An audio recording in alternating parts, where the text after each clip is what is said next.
En ese sentido, me permito comenzar con lo más importante.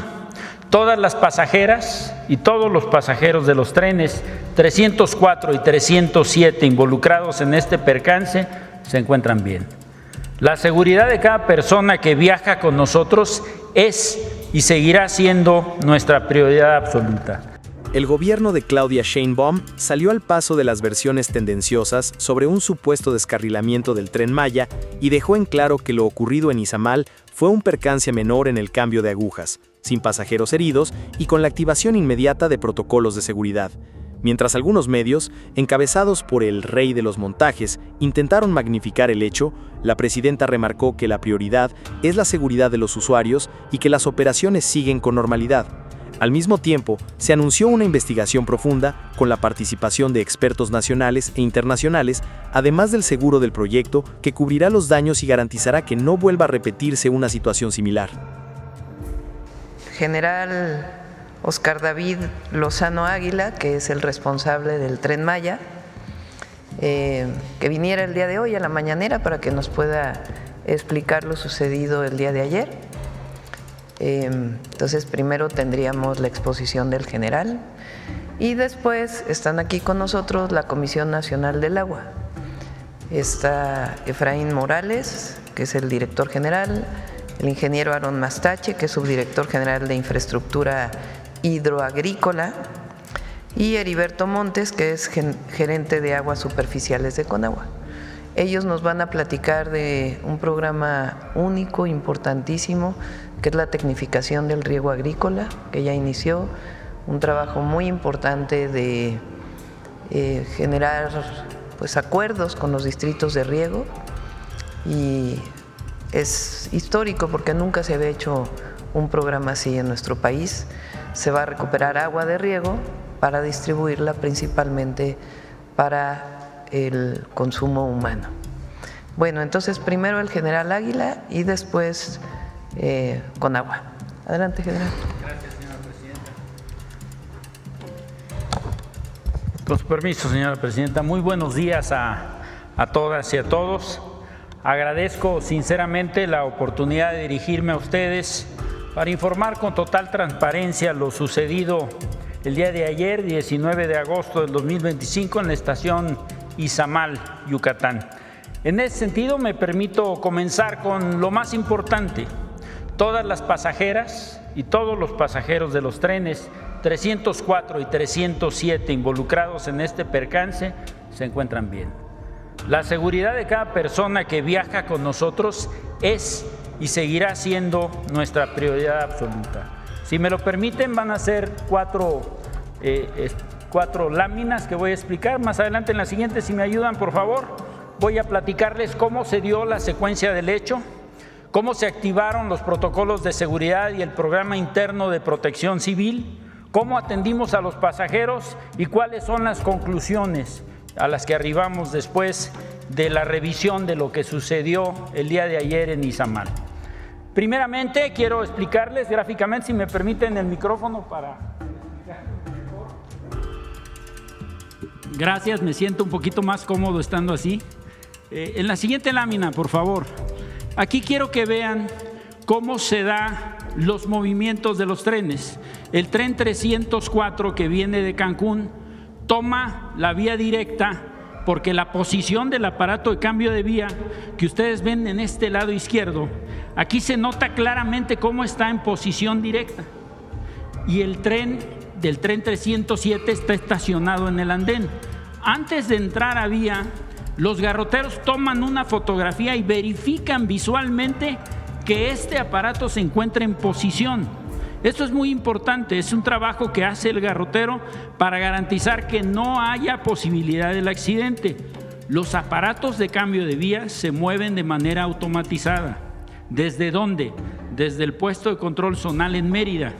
De tal suerte que cuando el centro de despacho de trenes le dice al maquinista, que es una mujer, le dice a Janet que avance, Janet visualmente verifica que esté en posición el aparato y entra con su tren. Este es lo que hace la entrada en la vía 4 y intempestivamente, cuando pasa el segundo buggy del coche número 3, el aparato cambia de posición completamente. No es que se haya separado un poco la aguja. Entonces, por eso es que se ve inclinado y el tren, el coche número 4, queda sobre la vía 2 completamente. No sale de la vía, queda completamente posicionado. Ahora, ¿qué es lo que estamos haciendo? En la siguiente lámina, por favor. La seguridad de los pasajeros, como lo dije, es el factor más importante para el Tren Maya. Inmediatamente después del incidente se aplicaron los protocolos de seguridad.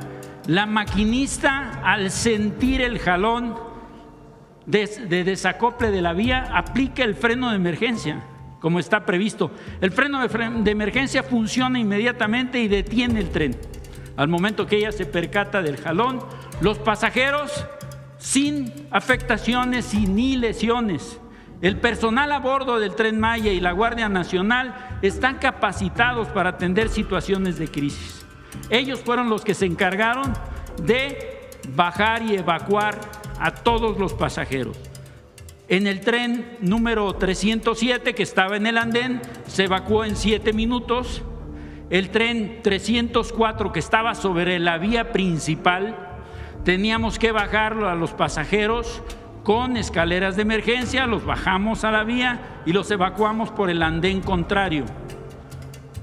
La totalidad de los pasajeros se hizo con eficiencia.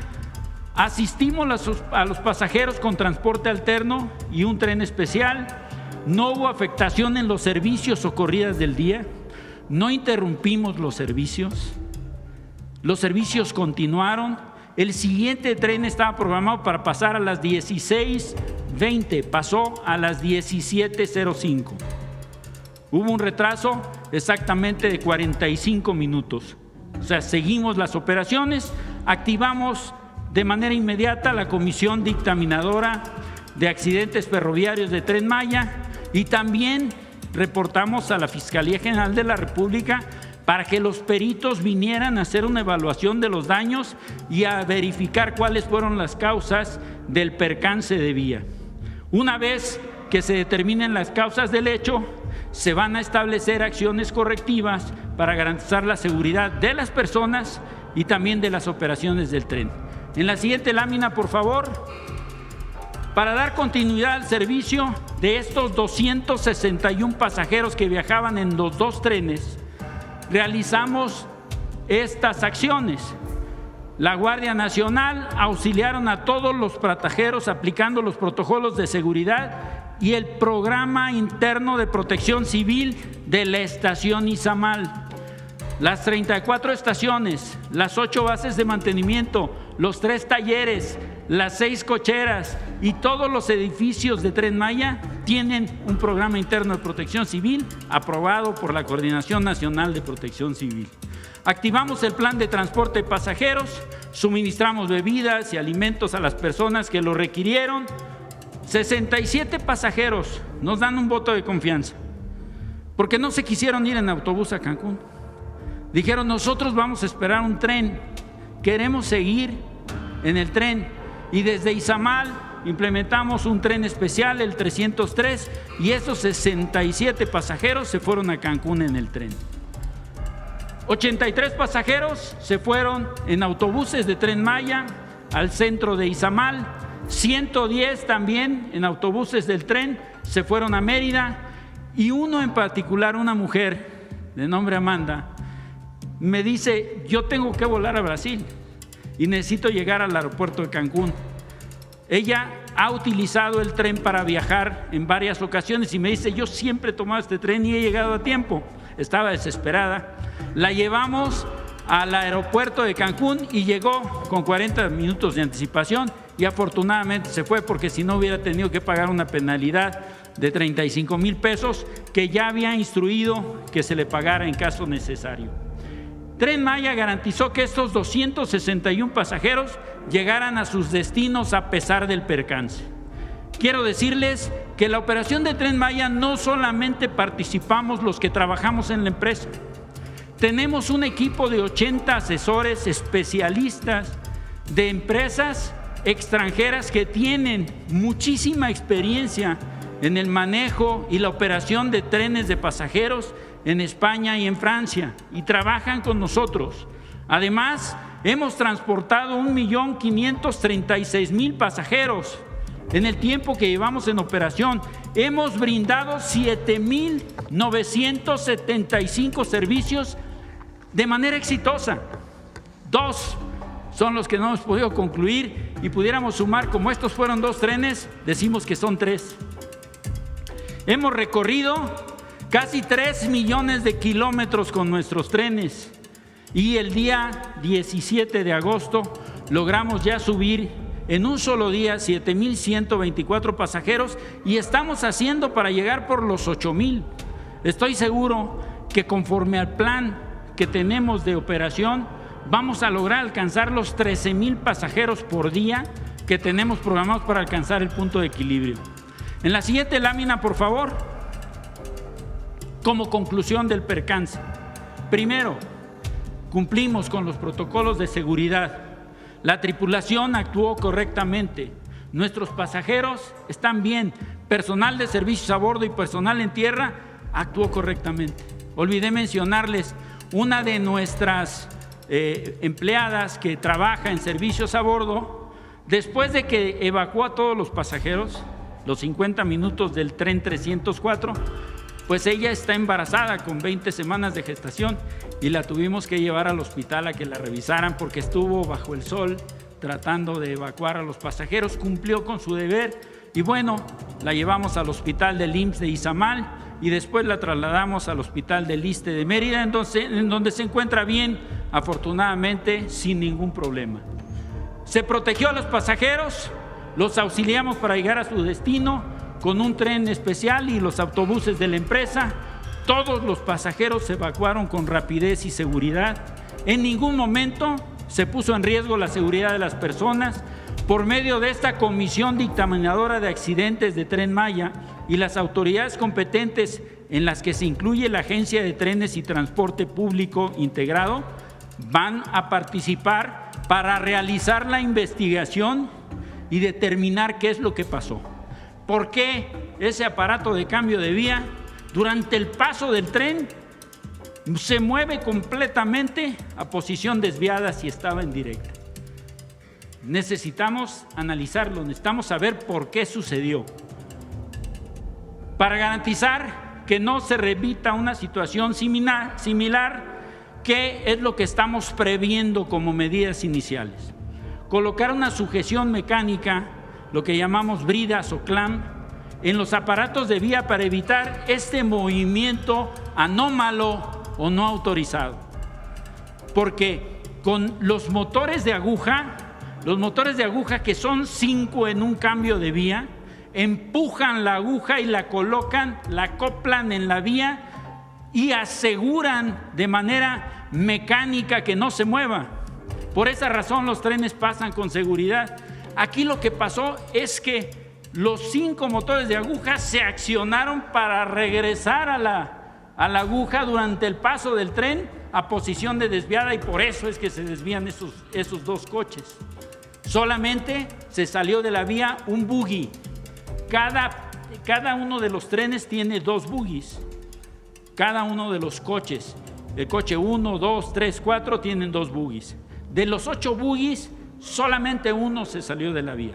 El segundo del tren del coche número 3 que vimos en el esquema. También estamos tratando de establecer un segundo mecanismo de comprobación de acople por medio de un dispositivo mecánico que tendremos que trabajarlo con la empresa Voestalpine y Alstom, que son los responsables de la instalación de los sistemas de seguridad y de circulación ferroviaria del Tren Maya. Es cuanto, señora presidenta, por el Tren Maya. Muchas gracias por su atención. Gracias. Adelante, Fra. Buenos días, presidenta. Hans Salazar, de Noticiero en Redes. A propósito y aprovechando la presencia de pues los servidores públicos de Conagua, pues quisiera preguntar lo siguiente.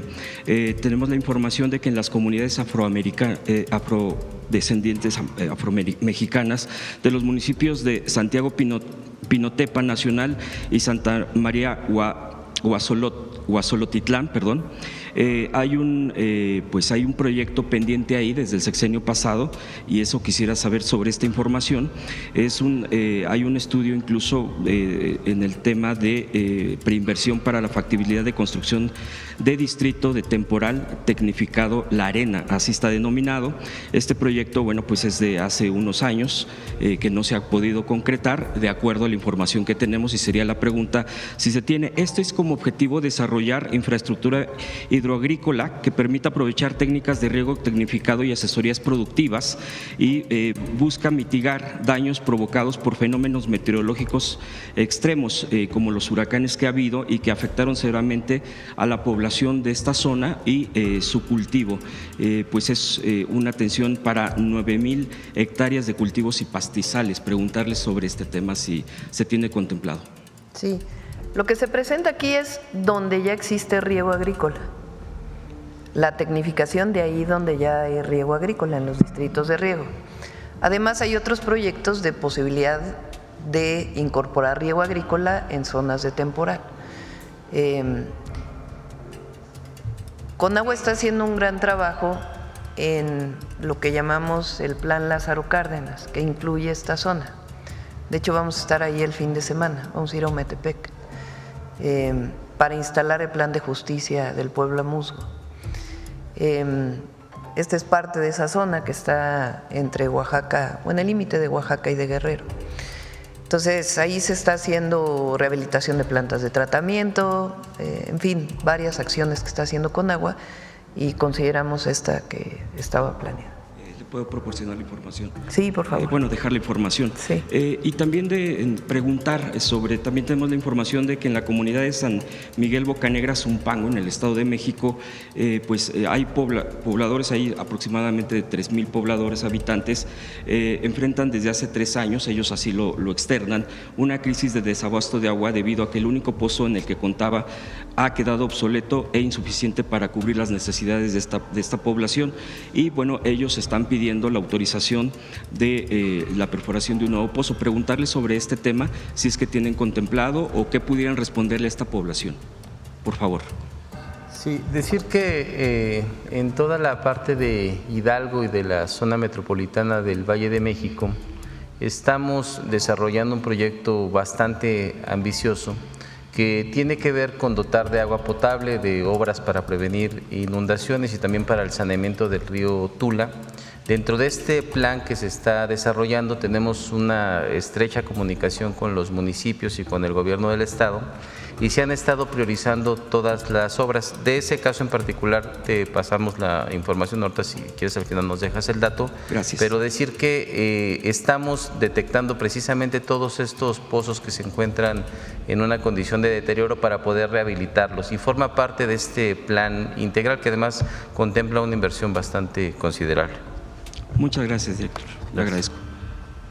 Gracias, presidenta. Y puedo preguntarle de otro tema.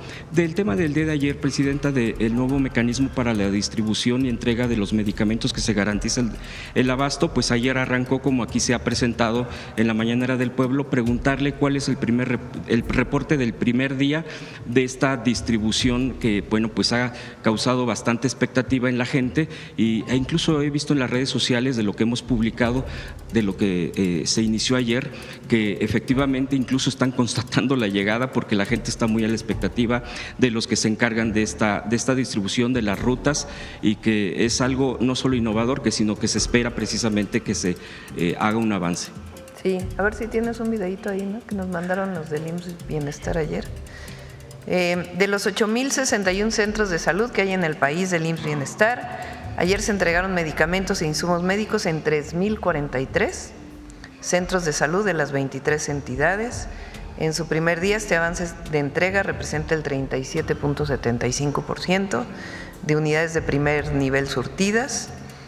En total se entregaron 3,801 kits de medicamentos e insumos médicos, y vamos a pasar son videos que nos mandaron del proceso del día de ayer. Gracias, Presidenta. También preguntarle esto que usted respondió ayer muy puntualmente sobre lo que se generó por parte de la DEA y que usted ya ha dado una respuesta contundente. Solo recordar, y ya revisando las propias publicaciones periodísticas en los tiempos, por ejemplo, de Calderón, hubo una cooperación pues muy directa con la CIA.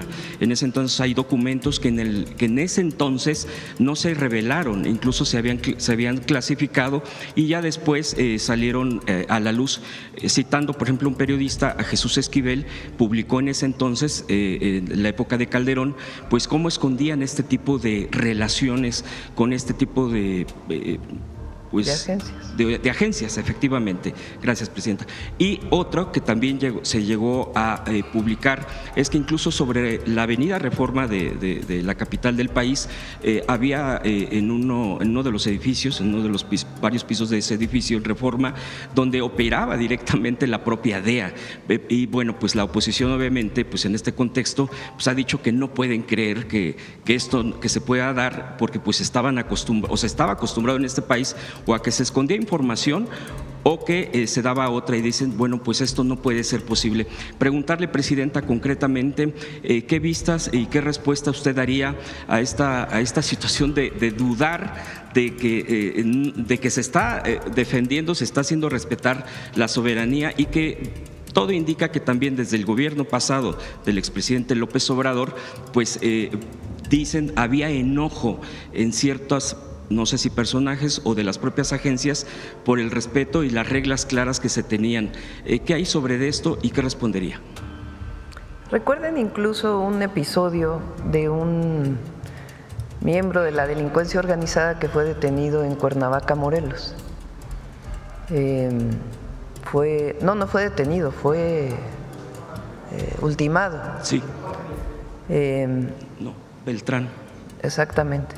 Y sacaron una fotografía del episodio de ese momento. En ese entonces, era Calderón presidente, espurio, no me lo puedo aguantar, porque así fue. Sí. Informa en ese momento lo que era la Secretaría de Seguridad Pública a cargo de García Luna, de ese operativo, y unas horas después la DEA dice fue un operativo donde participó directamente la DEA. Este era un esquema en donde se permitía que las agencias de Estados Unidos participaran de manera directa en los operativos. Nosotros no permitimos eso desde el periodo del presidente López Obrador. Se puso un límite. Las operaciones que tienen que ver con la seguridad del país son un asunto de las fuerzas federales o estatales o municipales, pero son un asunto de México, de nuestras instituciones. Se puede colaborar en el sentido de que den información. Ellos tienen agentes en México que tienen que cumplir claramente con la Ley de Seguridad Nacional, y ahora con la adición que hicimos al artículo 40 de la Constitución, pero no pueden estar operando en el territorio. Con la DEA en particular, pues hubo un distanciamiento en el periodo del presidente López Obrador. Se derivó, entre otros temas, con la detención del general Cienfuegos, en donde quedó muy claro que se había detenido sin pruebas.